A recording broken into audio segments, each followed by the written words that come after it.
Hello everyone, welcome to UGC NET JRF square. आज का जो हमारा टॉपिक है वो है फैल्सीज, जो कि लॉजिकल रीजनिंग का बहुत ही इंपॉर्टेंट टॉपिक है। हर साल इससे क्वेश्चन पूछ लिए जाते हैं। तो फैल्सीज सबसे पहले समझते हैं कि फैल्सी का क्या मतलब होता है। अगर आप ध्यान दें तो फैल्सी वर्ड निकला है फॉल्स शब्द से, जिसका मतलब है कि जब हमारे आर्गुमेंट में कहीं ना कहीं गलती होती है, कोई इनवैलिडिटी होती है, तो वहां पे फैल्सी अराइज होती है। फैल्सी जो है ये हमारा वेस्टर्न वर्ड कह सकते हैं। जो इंडियन फैल्सी होती है उसे हम कहते हैं हेतुआभास, जो कि हम एक अलग वीडियो में पढ़ेंगे। आज के हमारा जो टॉपिक है वो हमारे होंगी टाइप्स ऑफ फैल्सीज। फैल्सीज हमारी बेसिकली दो तरह की होती हैं, फॉर्मल फैल्सीज एंड इनफॉर्मल फैल्सीज। तो आइए देखते हैं पहले कि फॉर्मल फैल्सी क्या है। When there is flaw in the form or structure of a deductive argument and the conclusion is not supported by the premises, यानी कि जब हमारे स्ट्रक्चर में, हमारे आर्ग्यूमेंट में कोई गलती होती है तो वहां पर फॉर्मल फैल्सी अराइज होती है।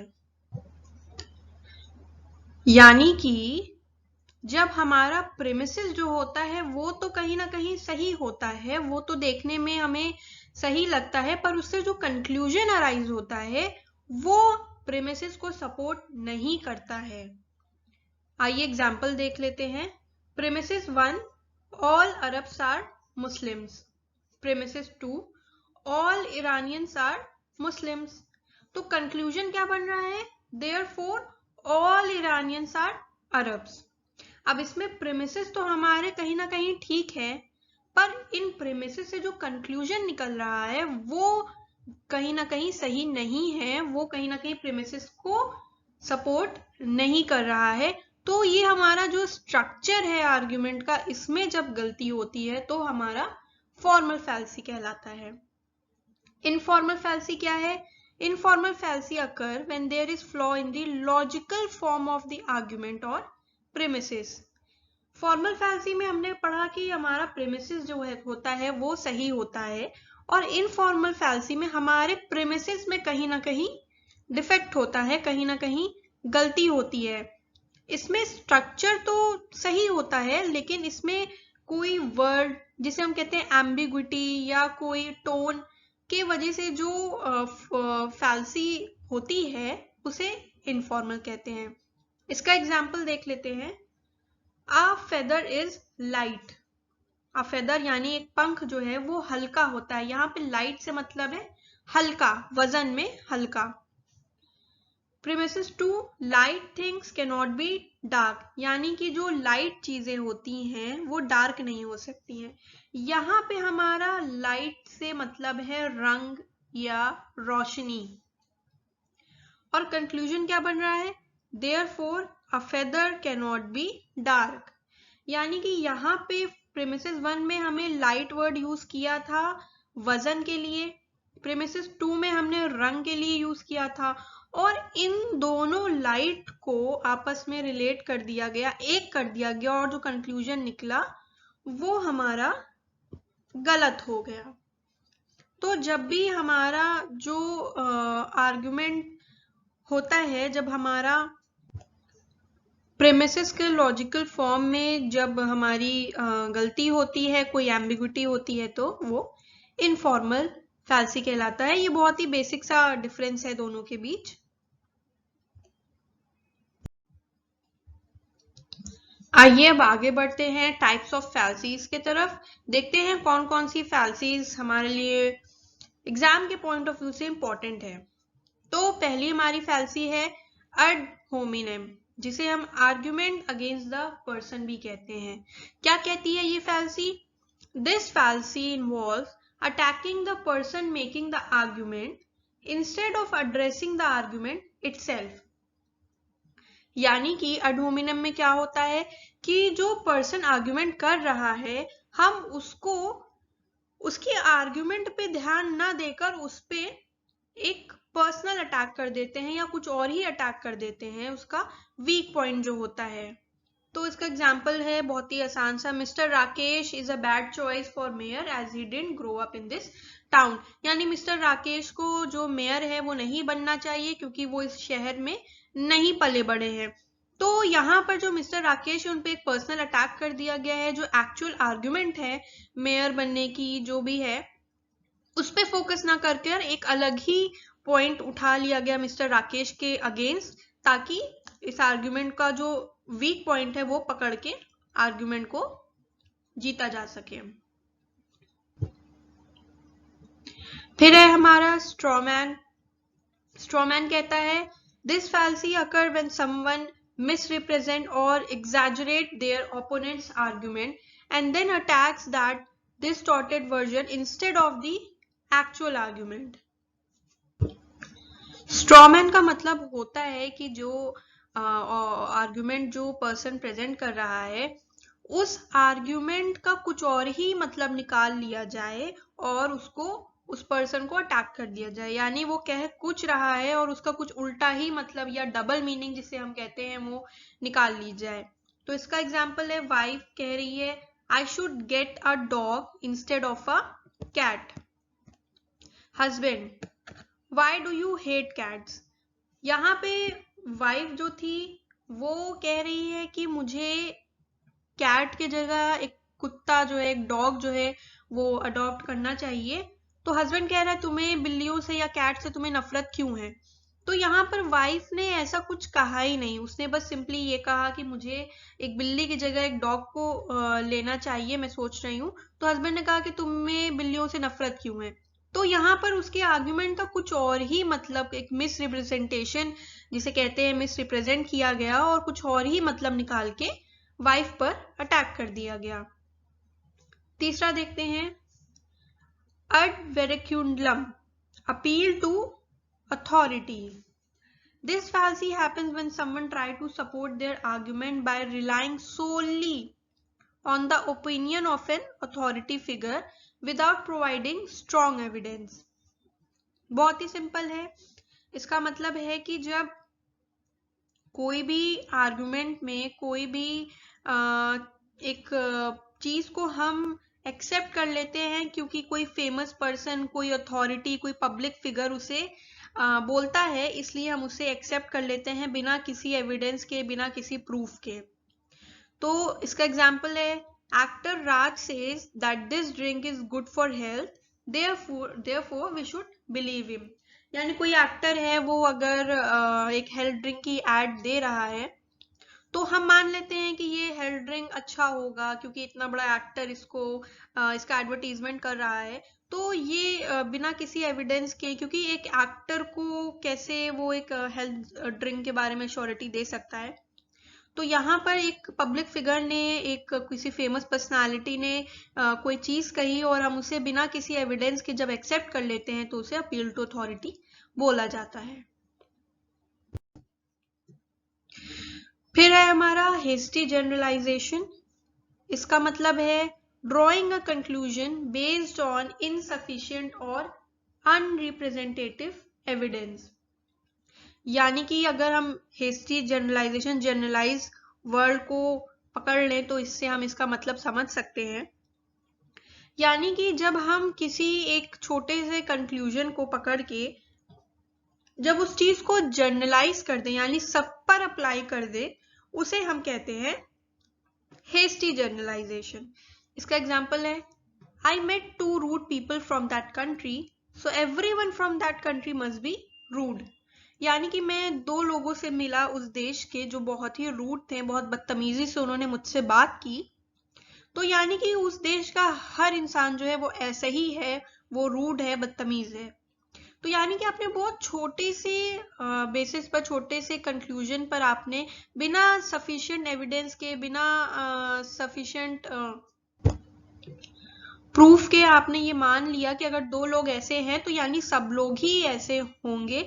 तो उसे कहते हैं हेस्टी जनरलाइजेशन। यानी कि कोई एक चीज जो एक कंक्लूजन है, बिना किसी एविडेंस के बेसिस पे आप जब सब पर उसे जनरलाइज कर दे, सब पर अप्लाई कर दें, तो वो होता है हेस्टी जनरलाइजेशन। फिर है हमारा स्लिपरी स्लोप। स्लिपरी स्लोप कहता है suggesting that one small action will inevitably lead to a series of increasingly negative conclusion।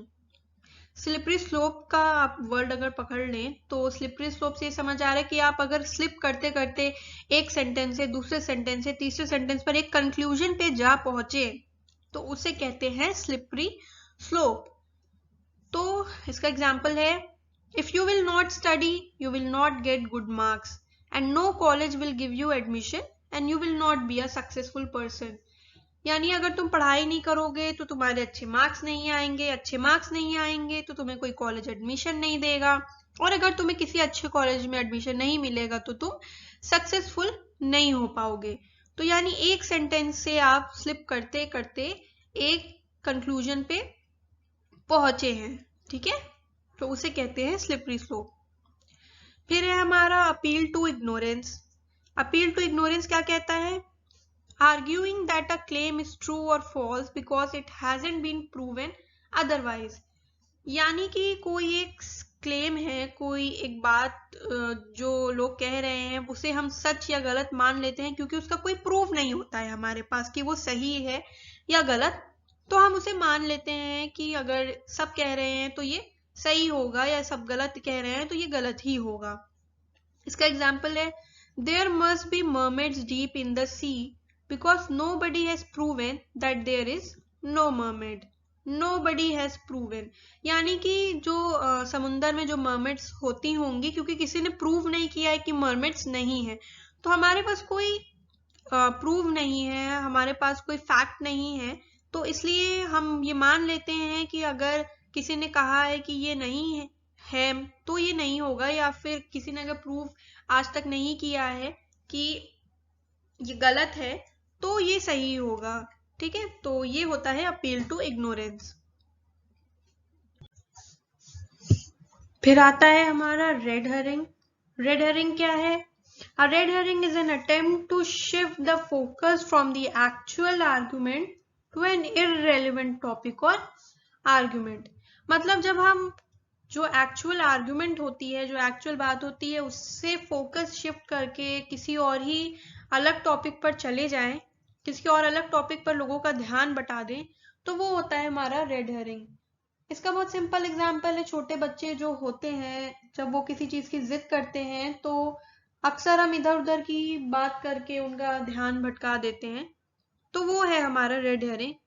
इसका एग्जाम्पल भी यही है, the toy in that shop looks good, let's go and get a horse ride first. यानी कोई बच्चा खिलौने के लिए जिद कर रहा है तो हम उससे कहते हैं कि हाँ वो खिलौना अच्छा है पर चलो पहले हम हॉर्स राइड लेते हैं, या पहले झूला झूलते हैं, या कुछ और करते हैं।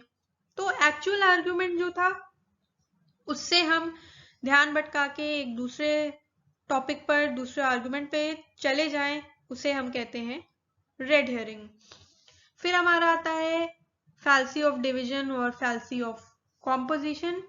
इसको थोड़ा ध्यान से सुनिएगा।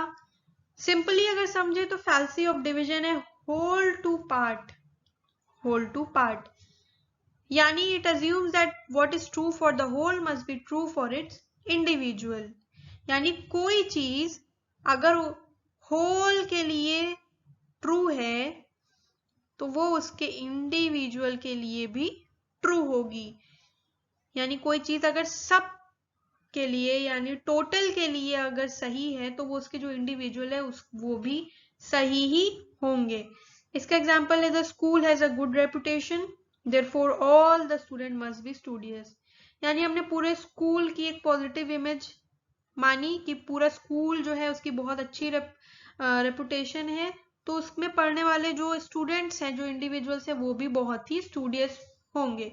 यानी पूरा स्कूल अच्छा है तो हर स्टूडेंट भी अच्छा होगा, पूरा स्कूल अच्छा है तो हर स्टूडेंट भी अच्छा होगा। What is true for its whole is must be true for its individual. ये होता है हमारा फैल्सी ऑफ डिवीजन। इसी का उल्टा होता है फैल्सी ऑफ कॉम्पोजिशन, यानी पार्ट टू होल।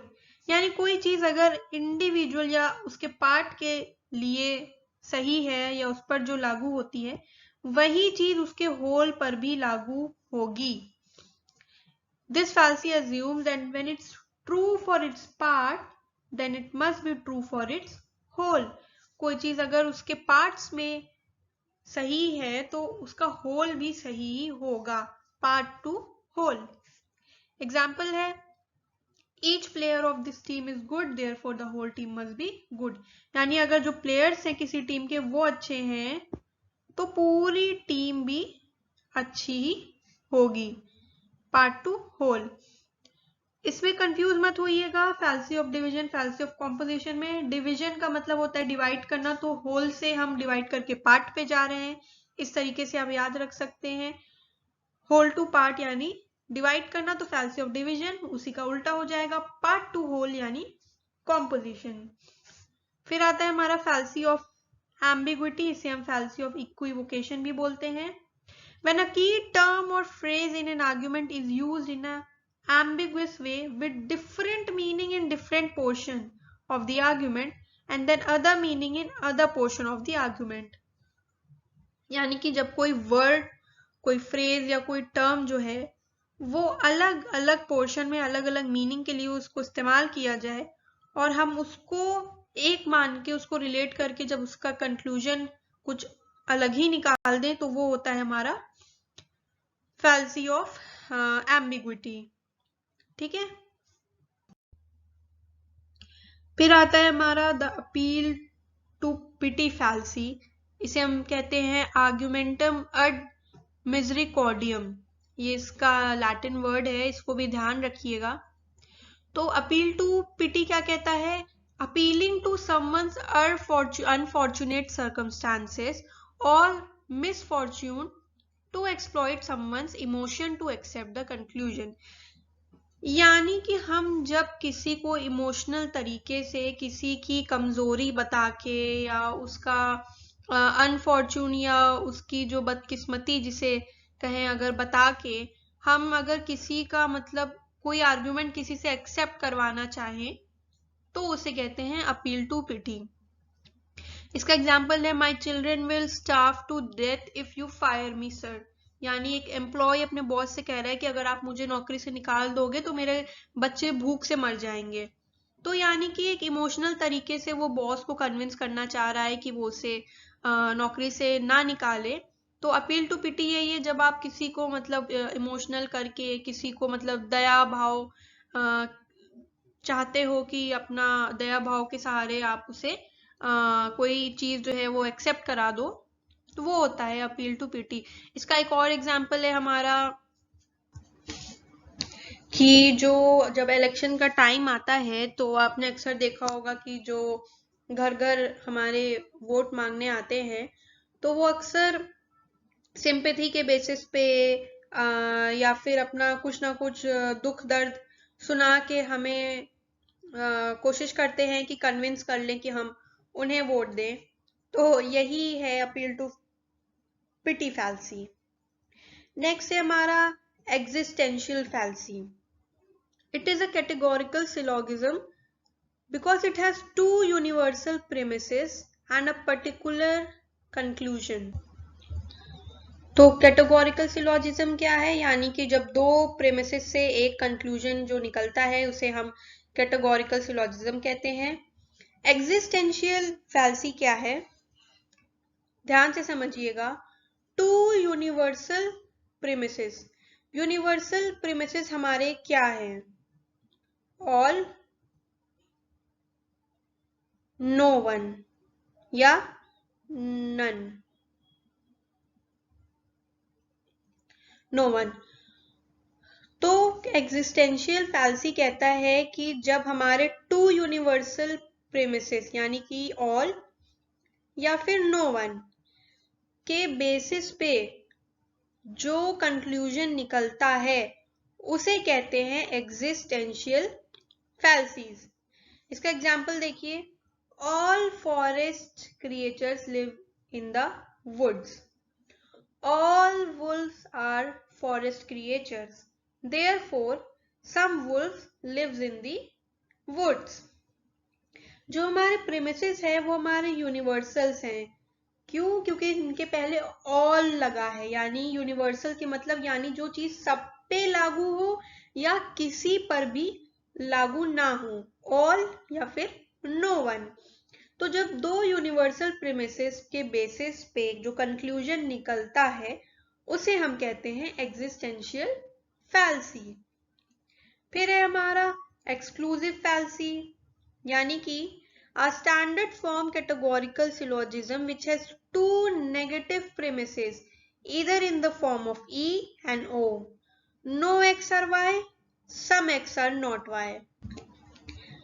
यानी कि हमारे जो दो नेगेटिव प्रेमिसेस होते हैं, यानी नेगेटिव हमारे, अगर हम स्क्वायर ऑफ ऑपोजिशन देखें, स्क्वायर ऑफ ऑपोजिशन भी हम अलग से पढ़ेंगे, तो अगर हम अपना स्क्वायर ऑफ ऑपोजिशन देखें तो यहाँ पे आता है हमारा A, यहाँ पे E, सॉरी यहाँ पे E, यहाँ पे I और यहाँ पे O। तो ये हमारा होता है, तो A हमारा होता है यूनिवर्सल अफर्मेटिव, यानी ऑल, जो चीज सब पे लागू हो रही है। E हमारा होता है यूनिवर्सल नेगेटिव, यानी नन, जो चीज किसी पर भी लागू नहीं हो रही है। I हमारा होता है पर्टिकुलर अफर्मेटिव, यानी कि सम, और O हमारा होता है पर्टिकुलर नेगेटिव, यानी सम आर नॉट। तो इसको हम अलग से पढ़ेंगे, इसलिए अभी इसमें इतना डीप जाने की जरूरत नहीं है। तो एक्सक्लूसिव फैल्सी कहता है कि हमारा जो E और O है, यानी जो नेगेटिव है नन और सम आर नॉट, यानी नो वन और सम आर नॉट, यानी कोई भी नहीं और सम की बात हो रही है, यानी सम आर नॉट, यानी कुछ नहीं, यानी थोड़े में से नहीं। तो जो हमारे E और O हैं उनके बेसिस पर जो प्रीमिसेस बनते हैं वो हमारा होता है एक्सक्लूसिव फैल्सी, यानी no X are Y, E हमारा हो गया नो एक्स आर वाई और some X are not Y, ये दोनों नेगेटिव है, ये ऑल है और ये सम है, तो E और O है हमारा। इसके बेसिस पे जो हमारा प्रेमिसेस बनता है उससे हमारा एक्सक्लूसिव फैल्सी अराइज होती है। तो ये थी हमारी कुछ फैल्सीज, ये बहुत ही इंपॉर्टेंट है, इनको आप ध्यान दे दीजिए। इनके नेम के साथ साथ इनके लैटिन वर्ड भी हैं, उनको भी ध्यान दीजिए, क्योंकि अक्सर जो क्वेश्चन होता है वो इंग्लिश वर्ड ना देकर वो लैटिन में पूछ लेता है, तो उसे भी हमें ध्यान रखना है। आइए अब कुछ क्वेश्चन देख लेते हैं ताकि और अच्छे से हमें ये समझ में आ जाए। तो क्वेश्चन है, American Indians are disappearing, that man is American Indian, therefore that man is disappearing। Fallacy of composition, fallacy of division, fallacy of accident, fallacy of converse accident। तो यहाँ पे क्वेश्चन में आप देखिए, यहाँ पे पहली बात हो रही है American Indians are disappearing, American Indians हैं उनकी बात हो रही है, are disappearing. That man is American Indians, ये एक आदमी जो है ये अमेरिकन इंडियन है, therefore that man is disappearing।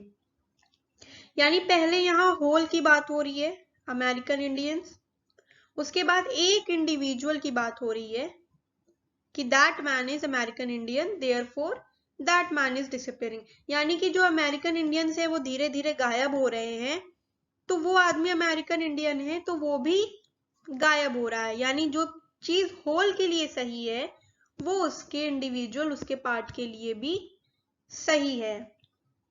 तो ये हमने पढ़ा था whole to part, whole to part क्या होता है हमारा, फैल्सी ऑफ डिवीजन, तो इसका आंसर है हमारा फैल्सी ऑफ डिवीजन। इसी का उल्टा पार्ट टू होल होता है हमारा फैल्सी ऑफ कॉम्पोजिशन। बाकी भी देख लेते हैं इसमें, फैल्सी of composition, fallacy of division तो हमें पता है। फैल्सी ऑफ कन्वर्स एक्सीडेंट देखते हैं पहले। फैल्सी ऑफ कन्वर्स एक्सीडेंट जो है हमारा हेस्टी जनरलाइजेशन होता है, यानी कोई चीज, कोई एक छोटा सा कंक्लूजन जब हम सब पे जनरलाइज कर देते हैं तो वो हमारा हेस्टी जनरलाइजेशन होता है, उसी को हम कन्वर्स एक्सीडेंट कहते हैं। इसी का उल्टा होता है फैल्सी ऑफ एक्सीडेंट, यानी कोई एक जनरलाइज चीज होती है, हम उसे एक इररिलेवेंट कंक्लूजन पे, एक इररिलेवेंट पॉइंट पे उसको रिलेट कर देते हैं, तो वो होता है फैल्सी ऑफ एक्सीडेंट। इसका बहुत सिंपल सा एग्जांपल है कि cutting people with a knife is a crime, यानी कि चाकू चलाना क्राइम होता है। और सर्जन जो होते हैं वो भी चाकू चलाते हैं, तो सर्जन हमारे क्रिमिनल होते हैं। तो चाकू चलाना क्राइम है, ये एक जनरल चीज है, और सर्जन जो होते हैं वो चाकू चलाते हैं, ये हमने एक जर्नल चीज को एक कंक्लूजन से जो है वो रिलेट कर दिया, और एक अलग ही इररिलेवेंट सा इसका कंक्लूजन निकला कि सर्जन भी क्रिमिनल होते हैं। तो ये होता है हमारा फैल्सी ऑफ एक्सीडेंट। फिर देखते हैं, mister x is penniless, therefore he should be preferred for admission to college. This reasoning represent which kind of fallacy? तो हमने भी पढ़ा कि जब भी हम सिंपैथी के बेसिस पे या फिर इमोशनल करके लोगों को जब कोई बात मनवाना चाहते हैं, तो वो होती है अपील टू पिटी। तो अपील टू पिटी को ही हम अड मिसरिकॉर्डियम बोलते हैं।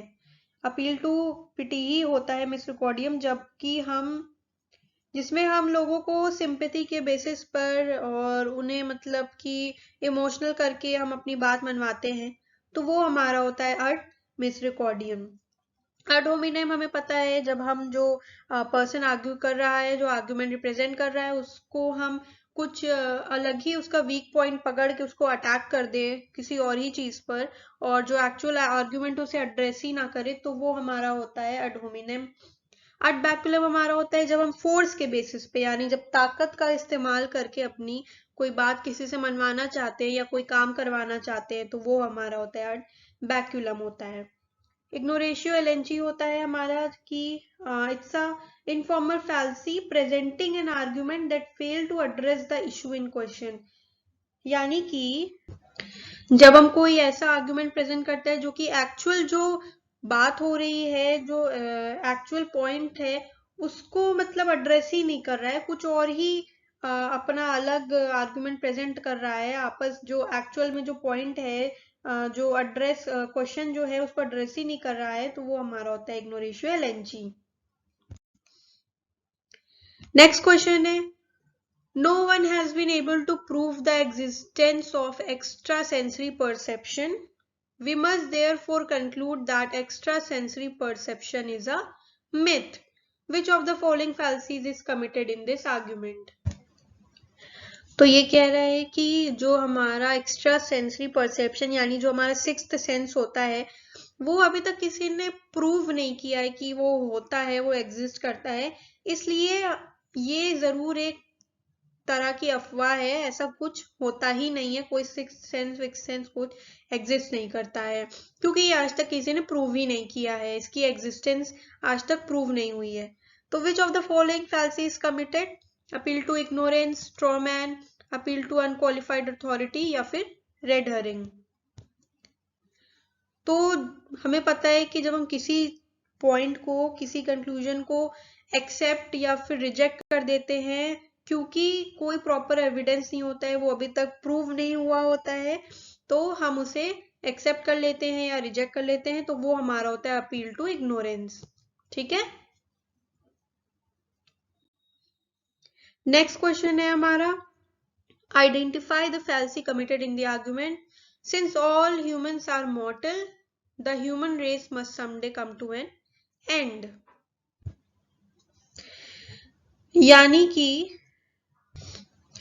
यानी कि जितने भी इंसान हैं वो मॉर्टल हैं, यानी कि जितने इंसान हैं वो मॉर्टल है, नश्वर है, तो जो पूरी मानव जाति है, जो पूरी ह्यूमन रेस है, वो भी एक दिन खत्म हो जाएगी। यानी कि जो ह्यूमंस हैं वो मॉर्टल है, तो पूरी जो ह्यूमन की रेस है, पूरी मानव जाति है, वो भी एक दिन खत्म हो जाएगी, वो भी नश्वर है, वो भी मॉर्टल है।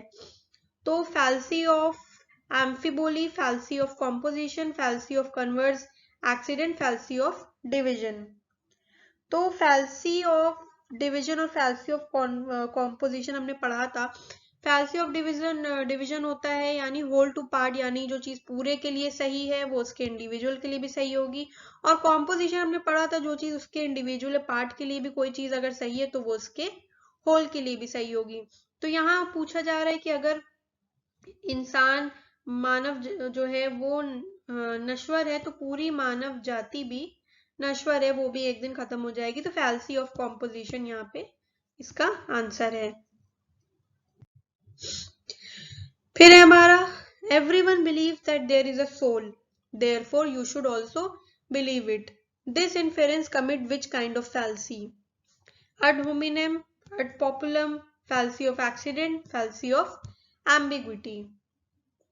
यानी कि सब मानते हैं कि आत्मा होती है तो तुम्हें भी ये मान लेना चाहिए। इसका क्या मतलब है? यानी कि कोई चीज अगर सब मान रहे हैं, कोई चीज अगर पॉपुलर है तो इस बेसिस पे उसको एक्सेप्ट या रिजेक्ट कर लेना, वो होता है हमारा ad populum। यानी कोई चीज अगर पॉपुलर है और सब उसको कह रहे हैं कि हाँ ये होता है तो हमें भी ये मान लेना चाहिए, हालांकि हमारे पास इसका कोई एविडेंस, कोई प्रूफ नहीं है, लेकिन सब मानते हैं तो हमने भी उस चीज को एक्सेप्ट कर लिया, वो हमारा होता है ad populum। Next question. Identify the fallacy committed in the argument. No tragic actors are happy men. Some comedians are not happy men. Therefore, some comedians are not tragic actors. तो अभी हमने दो फैल्सी पढ़ी है, एग्जिस्टेंशियल फैल्सी और exclusive फैल्सी। तो existential फैल्सी हमारा क्या था? जब दो यूनिवर्सल प्रीमिसेस हमारे ए, ई, आई और ओ में, तो जो हमारे दो यूनिवर्सल प्रीमिसेस होते हैं यानी ऑल या फिर नन या नो वन, उसके बेसिस पर जो हमारा कंक्लूजन निकलता है वो हमारा एग्जिस्टेंशियल फैल्सी होता है। और एक्सक्लूसिव फैल्सी क्या होता है हमारा? जब दो नेगेटिव प्रीमिसेस यानी नो वन या सम आर नॉट, इसके बेसिस पे जो हमारा कंक्लूजन निकलता है वो होता है हमारा एक्सक्लूसिव प्रीमिसेस। तो यहाँ पर हमें no tragic actors are happy man, यानी कोई ट्रैजिक एक्टर हैप्पी मैन नहीं है। Some comedians are not happy man, कुछ कॉमेडियंस जो है वो हैप्पी मैन नहीं है। यानी यहाँ पहले में हमारा सबकी बात हो रही है, नो ट्रैजिक एक्टर, और सेकंड में हमारा कुछ की बात हो रही है, सम की बात हो रही है, सम। तो ये दोनों हमारे नेगेटिव हैं। इसके बेसिस पे जो हमारा कंक्लूजन निकल रहा है वो हमारा फैल्सी ऑफ एक्सक्लूसिव प्रीमिसेस या फिर एक्सक्लूसिव फैल्सी कहलाता है। ठीक है। Next question, have you stopped cheating in exams? What kind of fallacy is identified in the statement? Ad hominem, complex question, Strawman fallacy, missing the point. तो एक फैल्सी हमारी और होती है कॉम्प्लेक्स क्वेश्चन की। कॉम्प्लेक्स क्वेश्चन क्या कहता है कि हम किसी सवाल में कोई ऐसी बात डाल दें जो कि प्रूव नहीं हुई है या उसका कोई बेसिस नहीं है, और उस क्वेश्चन को चाहे हाँ बोला जाए या ना बोला जाए, दोनों ही तरीके से वो क्वेश्चन जो है वो प्रूव हो जाएगा, वो सही हो जाएगा। यानी कि अगर हम एग्जाम्पल देखें, have you stop cheating in exam, यानी तुमने एग्जाम में चीटिंग करना बंद कर दिया है क्या? तो अगर इसके आंसर में हम बोलेंगे यस, तो भी ये प्रूव हो जाएगा कि आप बंद कर दिया है, लेकिन हम पहले चीटिंग करते थे। और अगर हम बोलेंगे नो, तो भी प्रूव हो रहा है कि नहीं, हमने बंद नहीं किया है, हम तो चीटिंग करते हैं। तो इस सवाल में ही कोई ऐसी बात, कोई ऐसी चीज डाल दी गई है जो कि कोई बेसिस या इसका कोई प्रूफ नहीं है, और उसका आंसर में चाहे यस बोले या ना बोले, दोनों ही तरीके से वो कहीं ना कहीं बात जो है वो प्रूव हो जाएगी। तो उसको हम कहते हैं कॉम्प्लेक्स क्वेश्चन। तो इसका आंसर है कॉम्प्लेक्स क्वेश्चन। नेक्स्ट क्वेश्चन हमारा, ऑल ट्रीज हैव बार्क, यानी कि जितने पेड़ होते हैं उनकी बार्क होती हैं, डालियां होती हैं। एवरी डॉग बार्क्स, यानी कुत्ते जो हैं वो बार्क करते हैं, भौंकते हैं। Therefore a dog is a tree. यहाँ पर बार्क का इस्तेमाल हुआ था पेड़ के लिए, यानी पेड़ की डालियों के लिए। यहाँ पर बार्क का इस्तेमाल हुआ था कुत्ते के लिए। कुत्ते के भौंकने के लिए। तो इस बार को और इस बार को एक कर दिया गया, इनको आपस में रिलेट कर दिया गया और जो कंक्लूजन निकला वो कुछ और ही निकला। Therefore a dog is a tree. तो ये हमारा क्या होता है, इक्विवोकेशन फैल्सी, या अभी हमने पढ़ा था एम्बिग्विटी। तो जब दो वर्ड या दो टर्म या फ्रेज को जिनकी अलग मीनिंग हो अलग अलग जगह पे, और उनको एक साथ रिलेट कर दिया जाए या सही एक मान लिया जाता है, तो वो हमारा होता है इक्विवोकेशन फैल्सी। तो आज के लिए इतना ही। आई होप आपको जितनी भी फैल्सी हमने पढ़ी आपको समझ में आ गई होंगी। ये सारी फैल्सी एग्जाम के पॉइंट ऑफ व्यू से बहुत इंपॉर्टेंट है। इनको आप अच्छे से देख लीजिए, पढ़ लीजिए, समझ लीजिए, आपको एक बार में ये अच्छे से समझ आ जाएंगी। तो बाकी और टॉपिक्स के साथ हम मिलते हैं नेक्स्ट वीडियो में। Thank you.